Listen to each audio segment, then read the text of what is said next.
میں لج پالا دلڑ لگیاں میرے تو غم پرے رہندے میں لج پالا دلڑ لگیاں میرے تو غم پرے رہندے بجلاله المتفرد وصلاة مولانا على خير الأنام محمد والآل أمطار الندى والصحب صحب عوائد اللهم قد هجم العدا من كل شعب أبعد وأدم صلاتك والسلام على الحبيب الأجود والآل والأصحاب هم مأواي عند شدائدي آل النبي ذريعتي وهم إليه وسيلتي والآل والأصحاب هم مأواي عند شدائدي واجعل بها أحمد رضا واجعل بها أحمد رضا واجعل بها أحمد رضا عبدا بهرز السيد أما بعد فأعوذ بالله من الشيطان الرجيم بسم الله الرحمن الرحيم فالمدبرات أمرا صدق الله مولانا العظيم إن الله وملائكته يصلون على النبي يا أيها الذين آمنوا صلوا عليه وسلموا تسليما اللهم صل على سيدنا ومولانا محمد وعلى آل سيدنا ومولانا محمد واصحاب سيدنا ومولانا محمد وبارك وسلم وصلی علیہ. آئیے مل کر میں اور آپ اپنی اور ساری دنیا کی مرکز عقیدت حضور پرنور شافی النشور احمد مجتبی حبیب کبریا محمد مصطفیٰ ارواحنا فدا وعلیہ التحیۃ والسلام صلی اللہ علیہ وسلم دائم الابدا کی ذات گرامی پر والہانہ عاشقانہ درود و سلام کا نذرانہ پیش کرنے محبت سے پڑھیں الصلاۃ والسلام علیکہ یا سیدی یا مکی یا تہامی یا قرشی یا رسول اللہ وعلی آلکہ و اصحابکہ یا حبیب اللہ الصلاۃ والسلام علیکہ یا سیدی یا رسول اللہ وعلى آلك وأصحابك يا رحمة للعالمين. خالق کائنات مالک کائنات بارالہار عالم اللہ رب العزت جل جلالہ وعم نوالہ وعظم شانہ وتم برہانہ کی حمد و ثنا حضور نبی مکرم شفیع معظم قائد المرسلین خاتم النبیین سرور سرورہ رہبر رہبرہ حامی بے کساں شفیع عصیہ وکیل مجرمہ جناب احمد مجتبی حبیب کبریا محمد مصطفیٰ علیہ تحیت و ثنا و ارواحنا فدا صلی اللہ علیہ وسلم کی ذات گرامی پر درود و سلام کا نذرانہ پیش کرنے کے بعد آج میں اور آپ عرس مبارک کی اس آخری نشست کے اندر حاضر ہے. دعا ہے اللہ رب العزت سے کہ ہماری اس حاضری کو اپنی بارگاہ عالی میں منزہ میں پاکیزہ میں قبول فرمائے. الحمدللہ مجھے آج بہت خوشی ہو رہی ہے کہ ہمارے مسلک کے جید اور مقتدر علماء کرام جید اور مقتدر علماء کرام ہمارے اسٹیج کی زینت بنے ہوئے ہیں. مجھ سے قبل آپ نے بڑی ہی علمی تحقیقی فنی گفتگو شان اولیاء عرس مبارک کے متعلق عرس مبارک کے متعلق شان اولیاء کے متعلق شان ولایت کے متعلق اپنے مسلک کے عظیم علماء سے سنی. اب کیونکہ عرس مبارک کی نشست کی آخری گھڑیاں ہیں اور وقت بھی اتنا زیادہ نہیں ہے، سب سے پہلے میں اپنے ان تمام علماء کرام حفاظ اعظام اور ائمہ و خطباء کا شکریہ ادا کرتا ہوں کہ اپنی اتنی مصروفیات سے وقت نکال کر ہمارے عرس مبارک کی تقریب میں تشریف لائے. ان میں مشائخ بھی ہیں، صاحب سلسلہ لوگ بھی ہیں، مدرسین بھی ہیں، طالب علم بھی ہیں، حافظ قرآن بھی ہیں، مسجدوں کے امام بھی ہیں، اچھے اچھے خطیب بھی ہیں، اچھے اچھے علماء بھی ہیں، صاحب طریقت اور مشائخ بھی بیٹھے ہیں. آج مجھے بہت خوشی ہے الحمدللہ. اکبر کا ایک شعر مجھے یاد آ رہا ہے، ایک دل ہے اس کو دیجئے ظفر کا ایک شعر. ایک دل ہے اس کو دیجئے کس کس کو اے ظفر. سبحان اللہ. یہ اتنے محبوب چہرے علماء کرام کے اور عوام اہل سنت کے. اب دل ایک ہے، پریشان ہوں، ایک دل ہے کس کس کو دوں. ایک دل ہے اس کو دیجئے کس کس کو اے ظفر. محفل میں نظر آتے ہیں دل بھر نئے نئے. محفل میں نظر آتے ہیں. ایک علاج ہے کہ سب کو تو دل دیا نہیں جا سکتا، سب کو اٹھاؤ اور دل میں اتارو. سبحان اللہ. میں مشکور ہوں، انہی الفاظ کے ساتھ شکریہ ادا کرتا ہوں آپ کا بھی اور اپنے مقتدر علماء کا بھی کہ اپنی مصروفیات سے وقت نکال کر ہمارے اس اسٹیج کو زینت بخشی. اللہ رب العزت ان علماء کرام کا سایہ اہل سنت و جماعت پر تا صبح قیامت قائم اور دائم رکھے. سب کہیں آمین. بہت مختصر سی باتیں آپ کو قرآن و حدیث کی روشنی میں سنانی ہے. ذوق آ جائے تو ولولہ ذوق و شوق کے اندر آپ نے کہنا ہے، اگر ولولہ آئے، شوق بیدار ہو تو آپ نے کہنا ہے سبحان اللہ.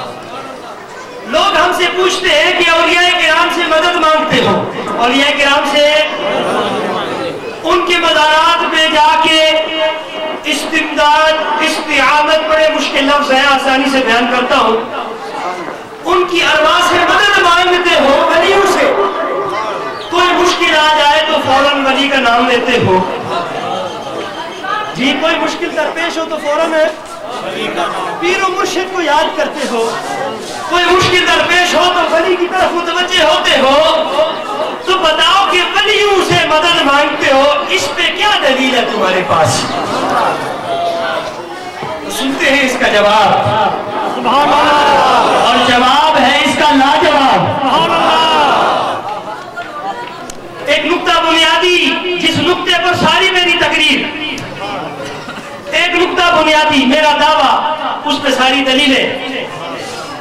نقطہ بنیادی یہ ہے کہ اولیاء کرام بشمول انبیاء اعظام، انبیاء، رسل اور اولیاء، یہ پیدا ہی اس لیے ہوتے ہیں.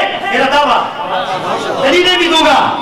میرا دعویٰ انبیاء کرام اور ولی بزرگ صالحین کی جماعت پیدا ہی اس لیے ہوتی ہے کہ امت کی مشکل کشائی کرے. ان کا مقصد ہی یہ ہوتا ہے کہ امت کی رہنمائی ہو، امت کی مدد ہو، امت کی حاجت روائی ہو، فریاد رسول ہو. ان کا مقصد ہی یہ ہوتا ہے کہ مشرق میں پکارے تو مغرب سے ان کی مدد کرے. ان کا مقصد کیا ہوتا ہے؟ امت کی مدد کرنا. کیا؟ انبیاء کی، اولیاء کی زندگی کا یا تخلیق کا بنیادی مرکزی مقصد یہ ہے کہ امت کی مدد کرنا. اب مدد کی کئی صورتیں ہیں، یہ ایک کلی ہے، اس کی کئی جزیات ہیں. مدد کئی طرح سے ہو سکتی ہے. کبھی امور تکوینیہ میں کاروبار عالم کو چلانے میں مدد ہوتی ہے، تو کبھی ہدایت دینے میں مدد ہوتی ہے، کبھی انگلی پکڑ کے جنت لے جانے میں مدد ہوتی ہے، کبھی دوزخ سے بچانے میں مدد ہوتی ہے. سبحان اللہ. مدد کئی طرح کی ہوتی ہے.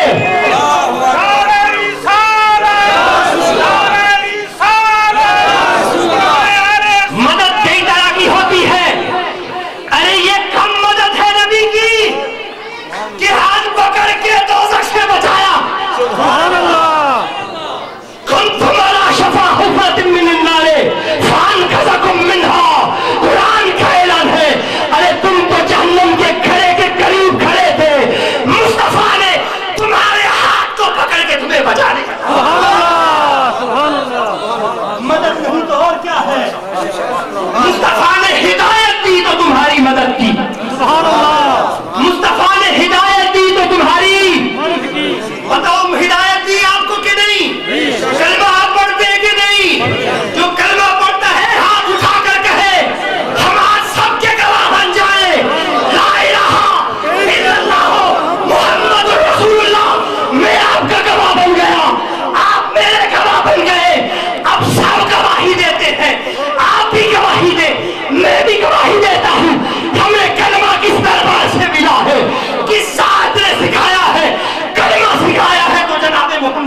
اللہ نے سکھایا. اللہ اکبر یا رسول اللہ. تو اس کلمے نے بچایا ہے, دوزخ کی آگ سے بچایا ہے. من قال لا الہ الا اللہ, بخاری کی حدیث, دخل الجنہ. اس کی تفصیل میں نہیں جاتا, لیکن لا الہ الا اللہ کے مضمون کو جس نے جانا, پھر اس کی تصدیق کی, پھر اس کے تقاضوں پر عمل پیرا ہوا, اس کے مطابق عقیدہ رکھا, اس کے مطابق عمل کیا, تو وہ جنت میں جائے گا. تو یہ کیا مصطفیٰ کی کم مدد ہے امت کے لیے؟ مصطفیٰ کی اتنی عظیم مدد ہے, کلمہ بھی پڑھایا, جنت بھی ادا کر دی. بہت بڑی مدد ہے. تو نبی ہوتے ہی کس لیے ہے؟ مدد کے لیے. اب وہ مدد ہدایت کی صورت میں ہو, جہنم سے بچانے کی صورت میں ہو, مہلکات سے بچانے کی صورت میں ہو, منجیات کی تعلیم دینے کی صورت میں ہو, نواہی سے روکنے کی صورت میں ہو, عوامر پہ پابند کرنے کی صورت میں ہو, یہ ساری کی ساری انبیاء کی مدد ہے. مدد سبحان اللہ. اب اولیاء اعظام بھی مدد کرتے ہیں. سبحان اللہ. یہ تو بات نہ ہو, یہ انبیاء کی بات تھی. میرا دعویٰ انبیاء کے متعلق بھی تھا, پیدا ہوتے ہیں مدد کے لیے, اور دعویٰ اولیاء کے متعلق بھی تھا کہ وہ بھی پیدا ہوتے ہیں مدد کے لیے. اب ان میں سارے جو ہے وہ, ان کا یہ مقصد نہیں ہوتا. اولیاء کی مختلف ڈیوٹیاں ہوتی ہیں, لیکن بنیادی طور پر کچھ ایسے اولیاء ہیں جن کا مقصد تحریک, پیدا ہونے سے پہلے ہی ان کا یہ مقصد منتخب ہوتا ہے کہ ان میں جا کے امت کی مدد کرنی ہے. سبحان اللہ. مدد کے لیے پیدا ہوئے ہیں. سبحان اللہ. سبحان اللہ. اب وہ زندہ ہوں تب بھی مدد کرتے ہیں, اور ان کی روحیں اجسام سے, بدن سے جدا ہو جائیں, مزاروں میں آرام فرما ہوں, ولی تب بھی مدد کرتے ہیں. سبحان اللہ. قید حیات کے ساتھ مقید ہوں, قید موت کے ساتھ مقید ہوں, وہ دار الفنا میں ہوں, دار البقا میں ہوں, جہاں بھی ولی ہوتا ہے وہ دستگیری کرتا ہے, مشکل کشائی کرتا ہے, فریاد رسی کرتا ہے. وہ کیسے کیسے کیسے کرتا ہے؟ بڑا دعویٰ ہے, بہت بڑا دعویٰ ہے. اب سنو, سبحان اللہ. مزے سے سنا ہوا قرآن مجید کی ایک آیت مقدسہ. سبحان اللہ. مزہ آئے تو جھوم جانا عاشقوں. سبحان اللہ. المدبرات امرا. سبحان اللہ. اس کی تفسیر میں اپنی زبانی نہیں, زیادتی ہوگی اپنی زبانی تفسیر قرآن کی کرنا. جی, تفسیر اس کتاب سے کروں گا جو مدرسہ دیوبند سے لے کر مدرسہ بریلی تک باقاعدہ نصاب کے اندر داخل ہے. مدرسہ دیوبند سے لے کر مدرسہ بریلی تک باقاعدہ نصاب نظامی کے اندر یہ کتاب ہے موجود ہے. کتاب کا نام ہے تفسیر بیضاوی. تنظیم قاضی بیضاوی سب کہے رضی اللہ تعالیٰ عنہ. حضرت قاضی بیضاوی رضی اللہ تعالیٰ عنہ فالمدبرات امرا کی تفسیر کرتے ہیں. سبحان اللہ. اب اس کا ترجمہ کیا ہے؟ پیچھے واو قسمیہ ہے, اور یہ آیات جو ہے یہ اللہ رب العزت ایک قسم ارشاد فرما رہا ہے. کیا کر رہا ہے؟ ایک قسم ارشاد ہو رہی ہے. اللہ رب العزت ارشاد فرماتا ہے فالمدبرات امرا, مجھے مدبرات امر کی قسم.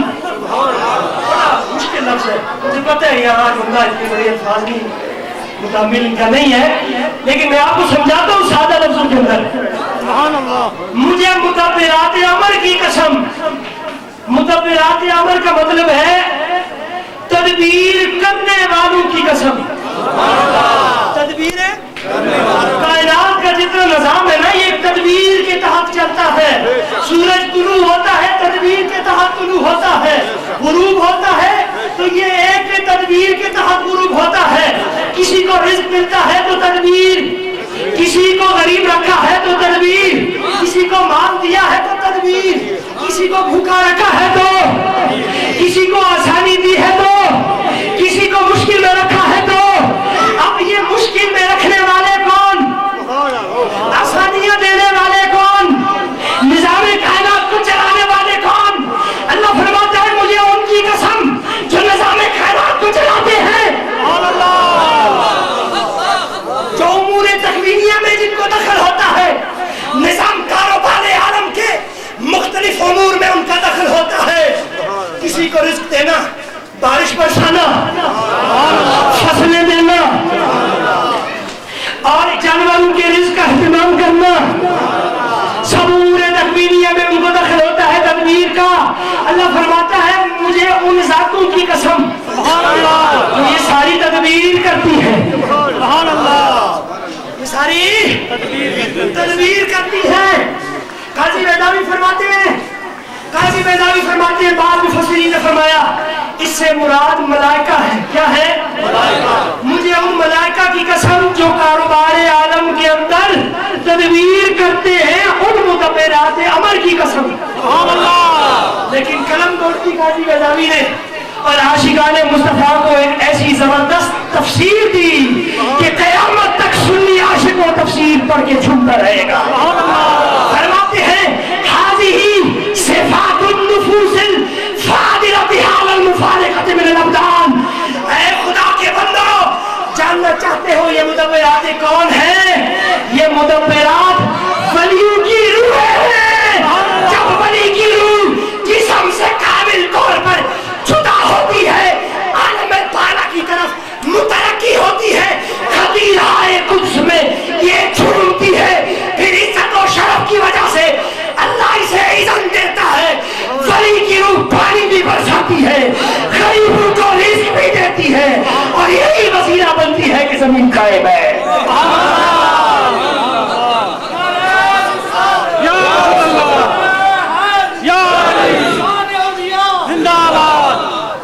مدبرات امر کون؟ اولیاء کرام جو کام امور تکوین، یہ کاروبار عالم کے جتنے انتظامات، ان کی ڈیوٹیاں لگ جاتی ہیں وہاں۔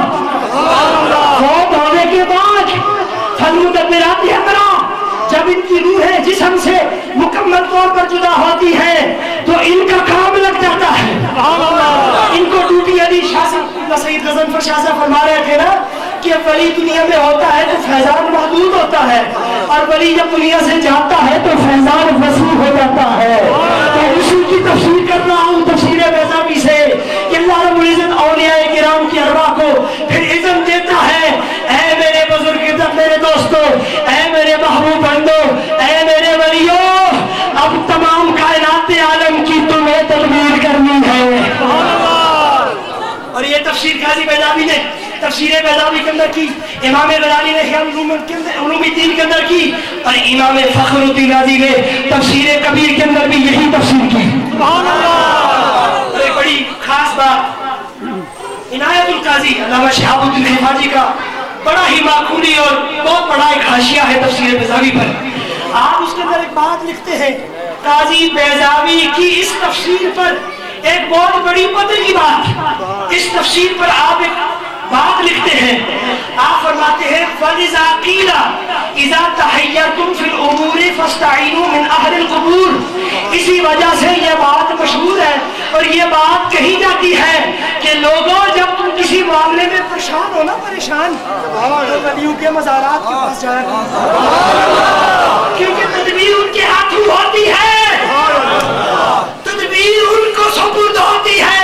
تو جب تم کسی معاملے میں پریشان ہو، کسی مشکل میں پھنسے ہو، کسی معاملے میں گرفت ہو، تو اے بندو ولی کے مزار پہ جایا کرو اور ولی کے مزار پر ولی سے مدد مانگا کرو، کیونکہ کاروبار عالم کی تدبیر یہی ولی کرتے ہیں۔ آپ آگے فرماتے ہیں وَلِذَا اتفق الناس على زیارت مشاہد السلف والتوسل بهم الى اللہ تبارک وتعالی وَإِنْ أَنْكَرَهُ بَعْضُ الْمُلْحِدِينَ فِي عَصْرِنَا۔ بڑی خاص بات کی قاضی شہاب الدین حفاظی نے، فرماتے ہیں اسی لیے تمام اہل سنت و جماعت کے بڑے خاص لفظ ہیں، سبحان اللہ، تمام اہل سنت و جماعت کے علماء کا اسی وجہ سے اسی تفسیر کی بنا پر اتفاق ہے، اسی تفسیر کی بنا پر اتفاق ہے۔ علامہ قاضی بیضاوی کے محشی علامہ حفاظی اس تفسیر کی حاشیے میں لکھتے ہیں اسی لیے مفسرین کا، اہل سنت و جماعت کے علماء کا اس نظریے پر، اس فکر پر، اس عقیدے پر اتفاق ہے۔ کیا ہے؟ اتفاق ہے کہ بزرگوں کے درباروں پر جانا چاہیے،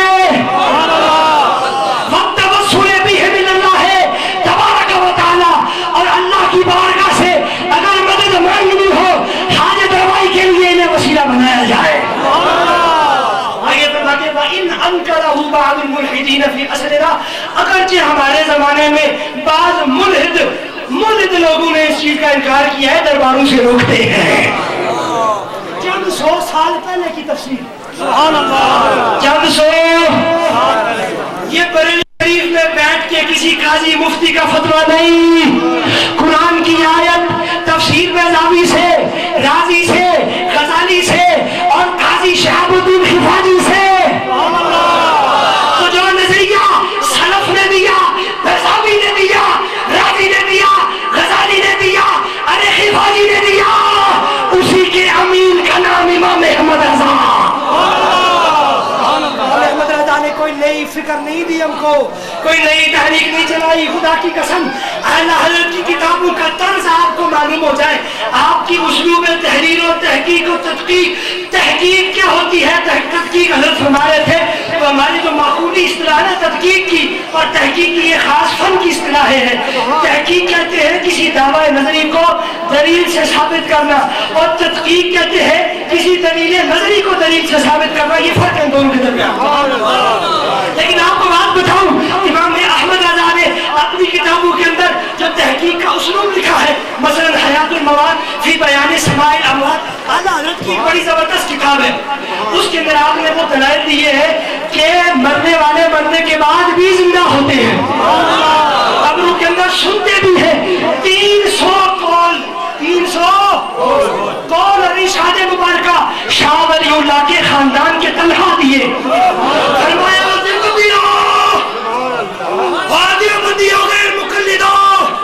اہل حدیث ہو، تم بھی اپنی نسبت شاہ ولی اللہ کی طرف کرتے ہو نا. اسماعیل دہلوی بھی کہتا ہے میں شاہ ولی اللہ کا شاگرد ہوں، دیوبندی بھی کہتے ہیں شاہ ولی اللہ کے شاگرد ہیں، کہتے ہیں. اللہ حضرت فرماتے ہیں ٹھیک ہے، اب دیکھتے ہیں شاہ ولی اللہ کا عقیدہ کس کا ہے، ہمارا ہے یا تمہارا ہے. 300 اقوال خاندان عزیزی کے، شاہ ولی اللہ، شاہ عبد الرحیم، شاہ عبد الاسحاق، شاہ اسحاق، شاہ عبد القادر، شاہ رفیع الدین، شاہ عبد القادر، شاہ عبد العزیز، خاندان عزیزی کے، خاندان شاہ ولی اللہ کے امام احمد رضا نے 300 اقوال حیات مواد کے اندر نقل کر کے ثابت کر دیا کہ مرنے کے بعد بندے مومن قبر کے اندر زندہ بھی ہوتی ہے، آنے والوں کو پہچانتے بھی ہیں، ولی ان کی مدد بھی کرتے ہیں. اور بتا دیا کہ شاہ ولی اللہ کا عقیدہ نہ دیوبندیوں کا عقیدہ ہے، شاہ عبد العزیز کا عقیدہ نہ اہل حدیثوں کا عقیدہ ہے، عقیدہ ہے جو امام احمد رضا کا عقیدہ.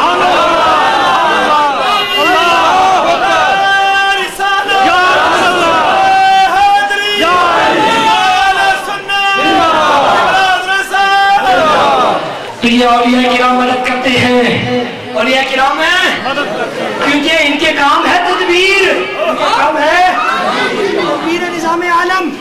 ایک حدیث سنائی دیتا ہوں، حدیث یہ زیادہ گرم ہونا، پانی نہیں پینا. حدیث ہے یہ مسند امام احمد کی. سبحان اللہ. حدیث مجھ سے پہلے فاضل جلیل خطیب نقطہ حضرت علامہ صاحبزادہ حبیب الرحمان دربار عالیہ ڈھبا شریف تالا کند ضلع چکوال. کتنا دور ہے چکوال؟ آپ یہاں سے آئے نا، یہ چکوال سے آئے، اور یہ صاحبزادہ صاحب تو کل لاہور سے تشریف لائے. میں بہت مشکور ہوں، انہوں نے بڑی عزت کی اور بڑی محبت سے تشریف لائے. ان کا خطاب سنا، یہ حدیثیں سناتے ہیں، بڑا ان کا کمال ہے. تو میں تو ان کی طرح حدیثیں نہیں سنا سکتا، لیکن ایک حدیث سناتا ہوں. ان کی طرح تو نہیں سنا سکتا، لیکن ایک حدیث سناتا ہوں آپ کو. سب کہیں سبحان اللہ. وہ حدیث مسند احمد کی حدیث، اور وہ حدیث کیا ہے کہ حضرت علی مرتضیٰ شیر خدا رضی اللہ تعالیٰ عنہ کے سامنے اہل شام کا ذکر ہوا.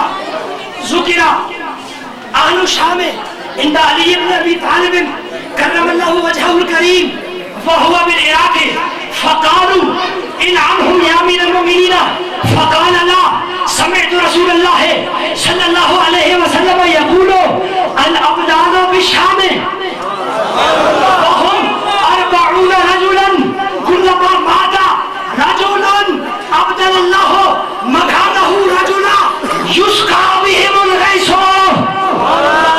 وينصر بهم من الاعداء ويصرف عن اهل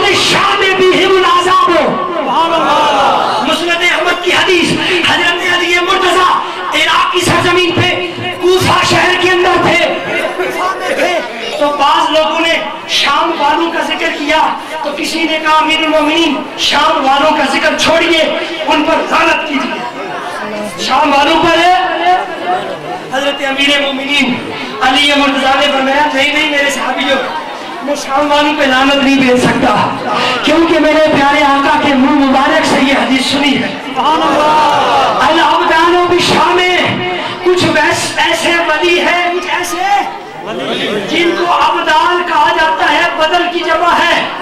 کچھ ایسے ولی ہیں جن کا نام عبدال میں ہے، وہ سارے کے سارے شام میں ہیں۔ سبحان اللہ۔ کیونکہ وہ شام میں ہے، اس لیے اہل شام پہ لعنت نہیں بھیج سکتا۔ اب وہ کون ہے؟ فرمایا وہ عمر بعون رجلن، وہ 4 ولی ہے، کتنے؟ 40 ولی ہے، کتنے؟ 40۔ ان کا نام کیا ہے؟ عبدال۔ کیا نام ہے ان کا؟ 40 ولی جن کا نام ہے، وہ ملک شام میں رہتے ہیں۔ حضرت علی مرتضیٰ نے فرمایا کیونکہ وہ شام میں، اس لیے میں امیر المومنین ان پہ لعنت نہیں بھیج سکتا۔ اب کیا ہوتا ہے؟ کلما ماتا رجل ابدل اللہ مکانہ رجلا، جب ان میں سے 40 میں سے ایک فوت ہو جاتا ہے تو ایک اور بندہ 40 کا عدد پورا کرنے کے لیے ایک اور بندہ اس کے قائم مقام لگا دیتا ہے، پھر وہ 40 کے 40 ہو جاتے ہیں۔ اس لیے ان کو بدل کہتے ہیں، ایک جاتا ہے تو ایک اس کے بدلے میں آتا ہے، اس لیے ان کو ابدال کہتے ہیں۔ پھر ان کی خصوصیت کیا ہے؟ سنو عاشقان مصطفیٰ، اولیاء کرام کا کام کیا ہے؟ نظام عالم کو چلانا، تدبیر کائنات کرنا۔ حدیث صحیح مسند احمد کی راوی علی مرتضیٰ فرماتے ہیں یسقا بہم الغیث، یہ جو میل برستا ہے، بادل آتے ہیں، پانی برستا ہے، زمینیں سیراب ہوتی ہے، فصل اگتی ہے، کاشت کرتے ہو۔ یہ پانی کی بارش کتنی عظیم نعمت ہے، یہ بارش کتنی عظیم نعمت ہے۔ یہ بارش اگر برستی ہے تو ان 40 ولیوں کے صدقے برستی ہے۔ یہ بارش برستی ہے تو، ورنہ یہ بارش ہے۔ اور جب یہ 40 ابدال جائیں گے تو نہ بارش برسے گی، نہ کچھ اناج ہوگا، نہ یہ گھاس ہوگا، نہ فصلیں ہوں گی، اور قیامت برپا ہو جائے گی۔ انہی کی وجہ سے حضرت عبادہ بن صامت کی روایت سے سناتا ہوں، بہم تقوم الارض، ان 40 نیک بندوں کی وجہ سے زمین قائم ہے۔ جب یہ چلے جائیں گے، جب 40 کے 40 نہیں رہیں گے، اس وقت قیامت میں آ جائے گی۔ ان کی وجہ سے نظام کائنات جاری و ساری ہے، اسی وجہ سے نظام کائنات یسقا بہم الغیث، ان کی وجہ سے بارش برستی ہے، نہیں برستا ہے ان ولیوں کی تصدق۔ پھر فرمایا وَيُنْصَرُ بِهِمْ الْأَعْدَاءُ، اور انہی کے ذریعے سے دشمنوں پر فتح حاصل ہوتی ہے، جنگیں ہوتی ہیں اور فتح حاصل ہوتی ہے تو ان کے وجود کی برکت سے۔ اور پھر فرمایا وَيُشْرَفُ بِهِمْ الْعَذَابُ، انہی کی برکت سے اہل شام سے عذاب کو دور کیا جاتا ہے۔ جب تک یہ موجود ہے اہل شام کے اندر، تو شام پہ اللہ کی طرف سے کوئی عذاب ہے؟ 5 بندوں کی طرف سے عذاب ہے شام کے اندر، یہ اللہ کی طرف سے عذاب ہے نہیں ہے۔ یہ تھی ایک حدیث مبارکہ۔ دعویٰ یہ تھا کہ اولیاء کرام کا مقصد ہوتا ہے امت کی حاجت روائی، فریاد رسی اور تدبیر عالم کرنا، غریب ہے تو مان لینا، مشکل میں ہے تو مشکل کشائی کرنا۔ اور الحمدللہ اس دعوے پہ ایک حدیث صحیح سنا کے اپنے دعوے کو پختہ کر لیا ہے۔ وقت بہت تھوڑا ہے اور اس میں ہمارے علماء کرام تو بڑی تفصیل کے ساتھ بول سکتے ہیں، کئی گھنٹوں کے لیکچر صرف اس موضوع پر ہو سکتے ہیں کہ آیا اولیاء کرام مدد کرتے ہیں کہ نہیں کرتے۔ تو میں نے سوچا کہ اپنے عقائد اہل سنت کے حوالے سے، کیونکہ ہم جو یہ کام کرتے ہیں نا، ہمارے ذہن میں کوئی نہ کوئی 1-2 دلیلیں ہونی چاہیے، تو آپ کے ذہن اور خلاصہ بتاتا ہوں آپ کے ذہن کے لیے 2 باتیں یاد رکھیں۔ اللہ رب العزت نے تدبیر کرنے والے ولیوں کی قسم اٹھائی ہے قرآن کے بعد، یہ بات یاد رکھیے۔ اگر آپ کو کوئی کہے میں اس سے نکلے آپ باہر، تو آپ کو کوئی کہے کہ آپ شرک کر کے آئے، ولی سے مدد مانگی ہے، تو آپ نے کہنا ہے قرآن مجید میں اللہ نے ولیوں کی قسم اٹھائی ہے، سبحان اللہ، قسم ارشاد فرمائی ہے۔ اور اللہ نے ہمیں قرآن میں یہ تعلیم دی ہے کہ واقعہ اولیاء کرام یہ فریاد رسی کرتے ہیں اور یہ مدد کرتے ہیں۔ ایک بات، اور دوسری آپ نے حدیث کے مضمون کو یاد رکھنا ہے کہ کہ 40 ایسے ولی ہیں. کتنے؟ 40 ایسے ولی جن کی وجہ سے نظام کائنات آج بھی جاری ہے. تو ولیوں کی مدد ان کی زندگی میں بھی حاصل ہوتی ہے جس طرح ابدال کی مدد ہوتی ہے, اور مدبرات امر کی صورت میں ان کی وفات کے بعد بھی ولی اس نظام کائنات کو چلاتے ہیں اور لوگوں کی مدد کرتے ہیں. اپنی گفتگو کو ایک حدیث مبارکہ کی سنی تشریح کر کے اپنی گفتگو کو ختم کرتا ہوں, کیونکہ یہ حدیث مبارکہ وہابی بھی, ہمارے مخالف بھی, صوفیاء کے مخالفین بھی اس حدیث کو سناتے ہیں. اور میں چاہتا ہوں میں ایسی تشریح کر دوں حدیث کی آپ کے سامنے, جب مخالف, درباروں کا مخالف, مزارات کا مخالف جب یہ حدیث سنائے نا, آپ کم از کم اس حدیث کا جو صحیح سنی مفہوم ہے وہ اس کو بتا سکیں. تاکہ ہماری تقریریں اگر آپ کو کچھ سمجھ نہیں آتی تو ان کا فائدہ نہیں ہے. آپ اگر اپنے مسلک کے سفیر نہیں بن سکتے, آپ دیکھیں نا وہ دوسرے مسلک کے لوگ کپڑوں کی دکان ہے تو وہاں بھی تبلیغ ہے, نہیں چاہے نہ عربی کی عبارت پڑھ سکتے ہیں نہ قرآن سمجھتے ہیں, لیکن ان کو اتنا مضبوط کر دیا گیا ہے جہاں وہ بیٹھتے ہیں, کھوکا ہو, فروٹ بیچتا ہو تو وہاں بھی اپنے مسلک کا دفاع کر رہے ہیں, اپنی دکان پہ کپڑے بیچ رہا ہو تو وہاں بھی اپنی تبلیغ کر رہے ہیں اور اپنے پیمفلٹ دے رہا ہے. ہم کتنے کمزور ہیں, جب وہ ہمارے سامنے بولتے ہیں تو ہمیں اپنے مسلک کی ایک دلیل بھی پتہ نہیں ہوتی, تو خدا را اصول پہ کیوں آتے ہو پھر, اور علماء کرام کو سن کے کیا حاصل کرتے ہیں؟ میری بات ٹھیک ہے؟ وعدہ کریں ہم انشاءاللہ ہر بندہ جس کے اندر کوئی نہ کوئی ملکہ ہے سمجھنے کا, وہ اپنے مسلک کو سمجھنے کی کوشش کرے گا, اور جہاں بھی مسلک کو عوام کے اندر دفاع کرنے کی ضرورت پڑے گی کم از کم وہ اپنا مسلک بتا سکے گا. انشاءاللہ ہم نے ایسا کرنا. اب ہمارے مخالفین ایک حدیث سناتے ہوں, آپ اس کے لیے تیار ہو جائے. ہم نے اس کو رٹا لگانا ہے, اس کو سمجھنا ہے, اور مزارات کے جو مخالفین حدیث کو سناتے ہیں ہم انشاءاللہ اتنے قابل ہو جائیں, کم از کم اتنے قابل ہو جائے کہ اس حدیث کا ہم جواب دینے کے لائق ہو جائیں. وہ حدیث ہے بخاری کی, وہ حدیث ہے بخاری شریف کی. امام بخاری کی کتاب کا نام بھی ان کو نہیں آتا, بلکہ میں کہتا ہوں واللہ باللہ تعالیٰ بڑے وابیوں کے شیخ الحدیثوں کو بھی نام نہیں آتا ہوگا بخاری کا. صحیح البخاری جو ہے نا, یہ تو ان کی طرف منسوب کر دیا ہے, صحیح کو یہ اس کا نام نہیں ہے. صحیح البخاری, امام بخاری نے جو کتاب لکھی ہے نا, اس کا نام صحیح البخاری نہیں ہے, یہ اس کا معروف نام ہے, یہ لقب ہے اس کا. امام بخاری نے جو بخاری کا نام رکھا ہے نا, وہ اتنا لمبا ہے کہ بڑے بڑے شیخ الحدیث بھی سن کے ڈر جائیں. امام بخاری نے صحیح بخاری کا نام رکھا ہے الجامع المسند الصحیح من امور رسول اللہ صلی اللہ علیہ وسلم و سننہ و ایامہ. سبحان اللہ. ان کا آمی تو آمی, ان کا بڑا بڑا شیخ الحدیث بھی بخاری کی جو اصل نام ہے نا اس سے بھی آگاہ نہیں ہوگا. میں نے اس کا ٹیسٹ کیا ہے خود اپنی زندگی میں. سبحان اللہ. الجامع المسند الصحیح من امور رسول اللہ صلی اللہ علیہ وسلم و سننہ و ایامہ. صحیح بخاری کا نام یہ ہے. ان سے پوچھو پہلے بخاری کتاب کا نام بتاؤ, بعد میں حدیث سناؤ. اور دوسری بات, بخاری سناتے ہو نا, بخاری سناؤ لیکن ساری سناؤ. یہ جو ہے نا کاٹ کے ادھر سے کچھ ادھر سے سنانا, یہ ہم نہیں سنتے. پوری حدیث سنایا کرو. دو باتیں. تیسری بات, حدیث سناتے تو ہمیں ترجمے نہ دکھا. رسول اللہ نے عربی کے اندر حدیث سنائی تھی, کہ اردو کے اندر تھوڑی حدیث سنائی تھی. ترجمہ کرنے والا جو چاہے ڈنڈی مارتے ترجمے کے اندر. لوگوں نے ڈنڈیاں ماری ہے. تین باتیں, بخاری کا نام پہلے بتاؤ پھر بعد میں حدیث سنو گا. ارے تم بھی تیز ہو جائے نا تھوڑے سے, آپ کو تیز کرنے کے طریقے بتا رہا ہوں. پہلے بخاری کتاب کا نام بتاؤ, پھر ہمیں جو ہے بخاری پڑھتے ہو نا تو ساری پڑھا کرو. بخاری پڑھو لیکن ساری پڑھو. یہ جملہ بتا دیا کریں نا, بڑا پیارا جملہ ہے. بخاری پڑھو لیکن رکھ لیں جملے کو, کام آئے گا. اور تیسری بات, اردو کے اندر تو حدیث نہیں ہے, آپ ہمیں ترجمہ دکھا رہے. رسول اللہ کی حدیث عربی کے اندر ہے, ہمارے لیے اردو, یہ محدثی نے لکھا ہے کہ اردو کا جو ترجمہ ہے نا یہ حجت نہیں ہے, حدیث کا عربی متن حجت ہوتا ہے.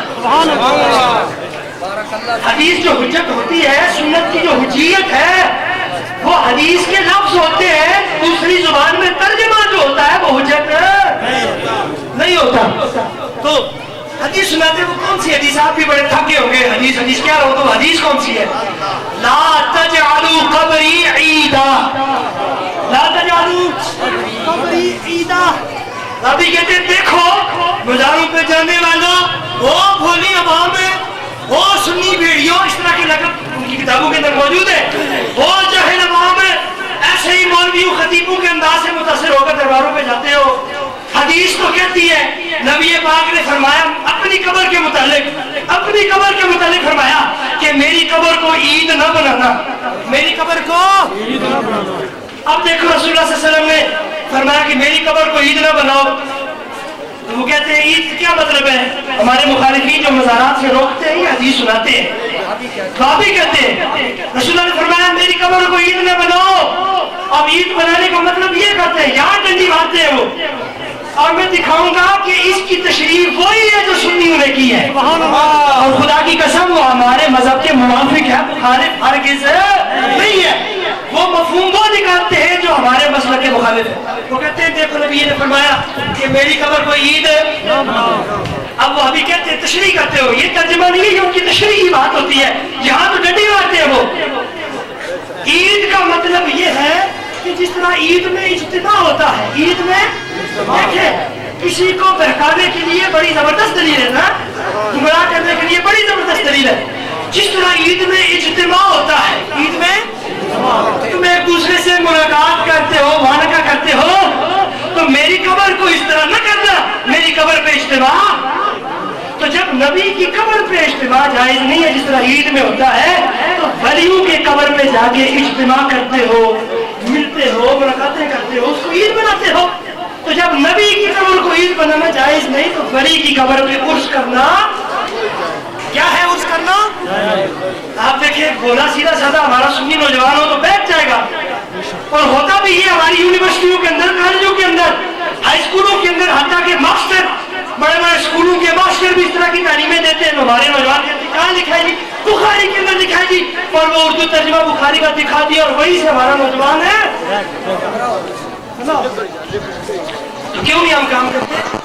تو یہ اس کا موقع ہوتا ہے اس طرح کی بدعات کا استحصال کرنا اور اپنے دلائل کو مضبوطی سے سمجھانا عوام کو۔ اب انہوں نے وہ مطلب نکالا کہ مزارات پہ جانا، نبی کی قبر کو عید بنانا جائز نہیں، اجتماع کرنا جائز نہیں۔ تو جب نبی کی قبر پہ اجتماع جائز نہیں تو ولی کی قبر پہ اجتماع کب جائز ہے؟ تو سنو اس کی صحیح تشریح۔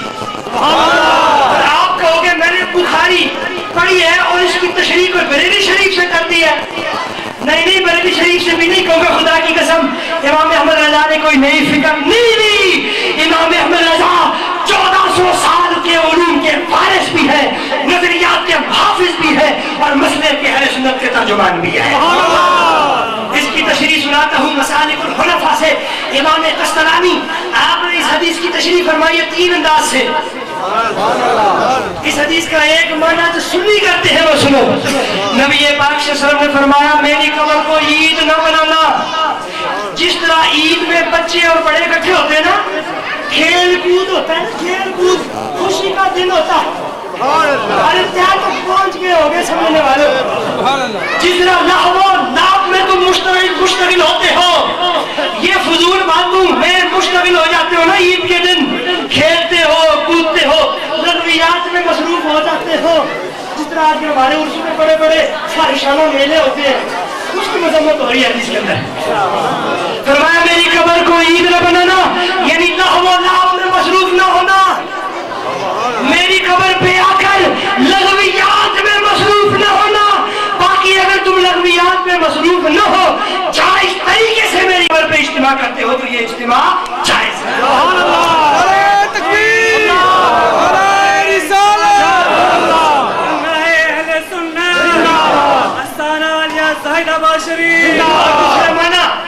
دوسرا معنی علامہ نے کیا، علامہ قسطلانی نے فرمایا لا تجعلوا قبری عیدا، یہ عید جو ہے یہ احتیاط سے بنا ہے، یہ جو عید خوشی کا دن ہوتا ہے اسے یہ مراد نہیں، احتیاط یعنی عادت بنا لینا، میری قبر کو عادت نہ بنا لینا، یعنی کہیں یہ نہ ہو کہ تم اتنی دفعہ میری قبر پہ آؤ، روز اتنی دفعہ آ جاؤ، اتنی دفعہ آ جاؤ کہ میری قبر کی عظمت اور اس کا روب بھی تمہارے دل سے اور اس کی عظمت اور اس کا وقار اور اس کی عظمت تمہارے دل سے ختم ہو جائے کہ جب ہم کسی چیز کے عادی ہو جاتے ہیں نا تو اس کا ادب اور اس کا وقار اور اس کا رعب دل سے ختم ہو جاتا ہے. ایک مثال دیتا ہوں, جو ہم بڑے عاشقانہ انداز سے حج کرنے جاتے ہیں تو جب مدینہ شریف جاتے ہیں بڑے ادب کے ساتھ آنکھیں نیچے کیے ہوئے, پلکوں کو فرشرا کیے ہوئے اور قدموں کو آہستہ آہستہ چلاتے ہوئے اور ہاتھوں کو ناک کے نیچے باندھتے ہوئے اور آنکھوں کو اشک بار کیے ہوئے اور زبانوں پر درود و سلام کا نذرانہ پیش کرتے ہوئے ہم جب مدینہ شریف جاتے ہیں نا اتنے ادب کے ساتھ, کیونکہ مسجد نبوی کا رعب ہوتا ہے, قبر مصطفیٰ کی عظمت اور حشمت دل میں بحال ہوتی ہے. لیکن جب وہاں جاتے ہیں تو بڑے بڑے ملوڈے وہاں پہ قبر پہ کھڑے ہوتے ہیں, کسی کو کیکے مارتے ہیں, کسی کو دھکے لگاتے ہیں. تو کیا بات ہے, ہمارے دل کے اندر عظمت ہوتی ہے, ان کے دل کے اندر کوئی عظمت نہیں ہوتی. کیوں؟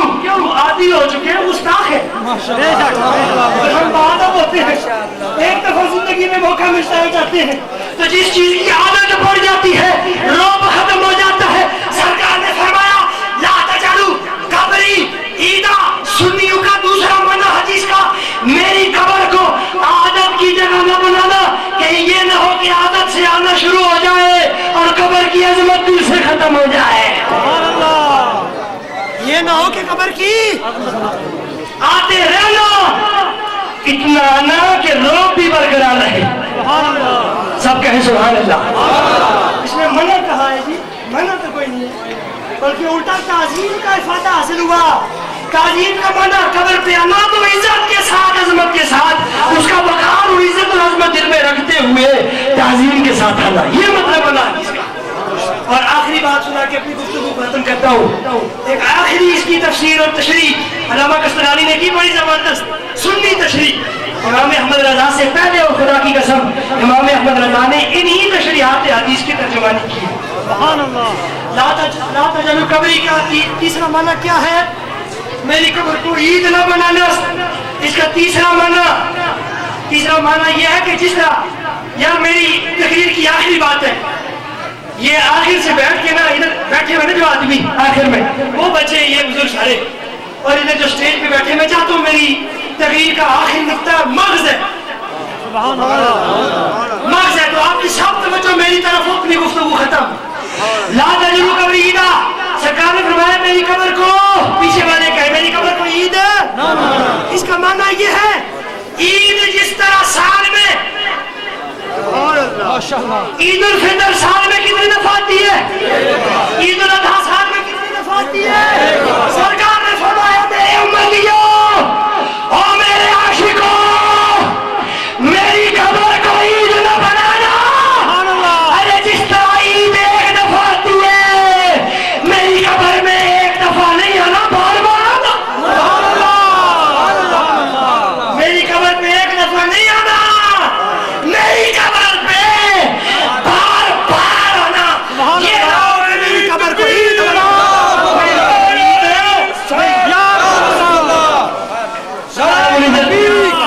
میری حاضری کو بھی, آپ کی حاضری کو بھی اپنی بارگاہ میں قبول فرمائے.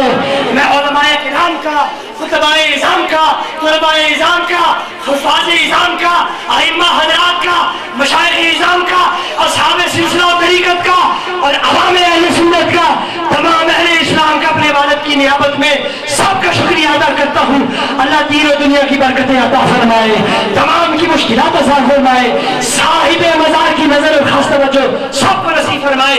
بالخصوص ہمارے وہ ساتھی جو بادر کے علاقے سے, بنڈالا سے تشریف لائے, کینٹ کے علاقے سے اور کہاں سے ہمارے بڑے عرصے کے بعد ہمارے یہ ساتھی بنڈالا کے ہمارے والد صاحب 30 سال پہلے, کتنے 30 سال پہلے جو دورے والد صاحب نے بنڈالے میں کیے نا, آج 30 سال کے بعد یہ لوگ والد صاحب کو اس میں ملے. تو ان کو بھی مبارک ہو, اللہ تعالیٰ ان کو بھی اجر عظیم عطا فرمائے. ہمارے علاقہ ہری پور سے الحمدللہ پوری کوسٹر آئی ہے, اور حافظ منظور صاحب ان کے تمام ساتھی جو بھی ہری پور سے تشریف لائے ہیں, میں ان کا بھی شکریہ ادا کرتا ہوں اور ان کی ہمت و حوصلے کو بھی داد دیتا ہوں کہ آپ اتنے بارڈر کے علاقے سے گاڑیاں لے کر آئے. اللہ آپ سب کی حاضری کو, دور دراز سے جو بھی ہمارے علماء کرام ضلع پنجاب, خوشاب سے, لاہور سے, کہاں چکوال سے تشریف لائے, سب کی حاضری کو قبول فرمائے. وآخر دعوانا الحمدللہ رب العالمین. میں لج پالا دل لڑ لگیاں میرے تو غم پرے رہندے میں لج پالاں